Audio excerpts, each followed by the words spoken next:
All right, what we're going to do is I'm going to show you a quick video on inserting and setting up. Maybe it's your first time, maybe it's you're just having issues with it, but I'm going to show you how to install the OMNIPOD. It's pretty easy. Once you get used to it, you're not even thinking about it. It's just like riding a bike. You just hop on and go. So first things first, you're going to have your PDM. So it's the device that actually hooks up to your pod, and you're able to enter all of your values, your blood sugar, all of this stuff that you'll do with your doctor to get it all set up. But let's say all that's already done and you're here ready to go. So once you have the time showing that you need to set up a new pod, it's going to show this screen. It's going to say set up new pod at the bottom. Go ahead and click that button.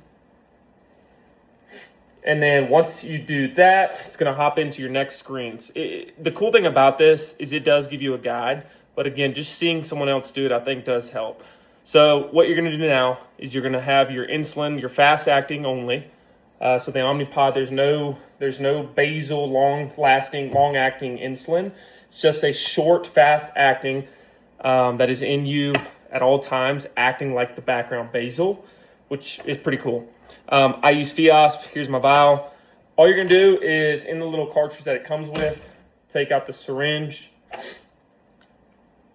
And you're going to go ahead and withdraw your insulin. So now, this is kind of the weird thing for me. The max amount that you can pull out is 200 units of insulin. The issue that I've run into, and I really haven't figured it out, I've kind of figured it out in the sense of trial and error. But there's been plenty of times where my pod actually expires and I still have 50, 60 units of insulin left in the pod. The only bad thing that I have not figured out, maybe someone knows the answer to this, you can't withdraw the insulin and use that insulin that's still left over. So let's say it's 50, 60 units of insulin. That insulin's just gone. Like that, in my opinion, that's the worst thing when it comes to the OMNIPOD, is the actual insulin that's being wasted, because there's no way to withdraw it. But anyway, beside the point, after you've done it a few times, like I know that I don't use a full 200 units, not even close, in 3 days. So I go a little less.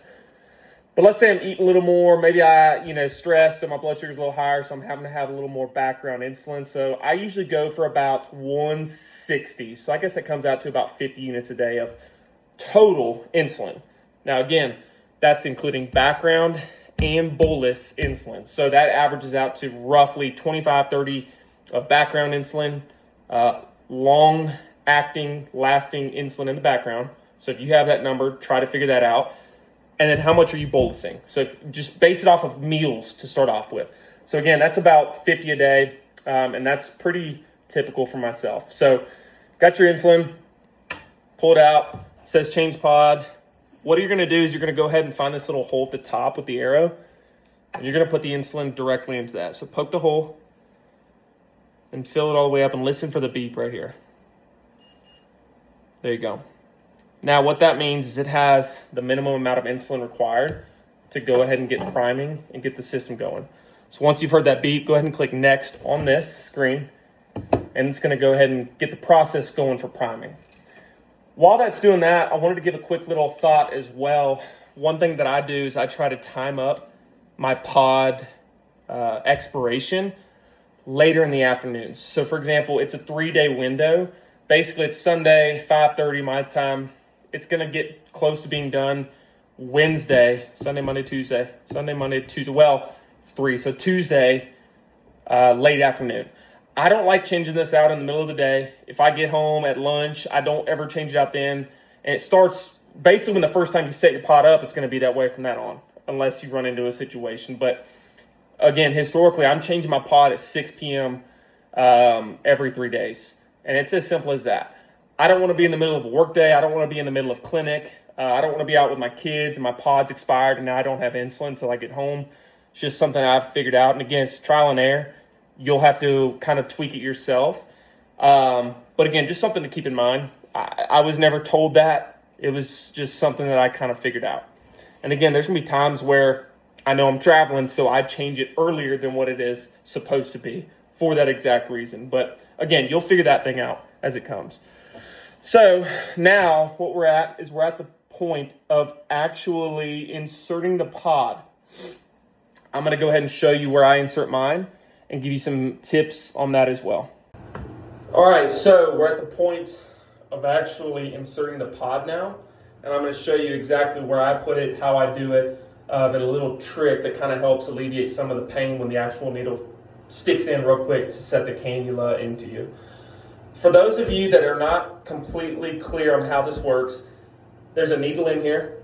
It's just like an insulin pump. What it does is it shoots the needle into you real quick, and it puts the cannula, or basically the bendy rubber part that actually is going to be staying in you over the 3-day course, inserts that so then the cannula can stay in you. There's not an actual needle in you, so don't get freaked out by that. It's a quick little pain, not pain, it's a quick little prick.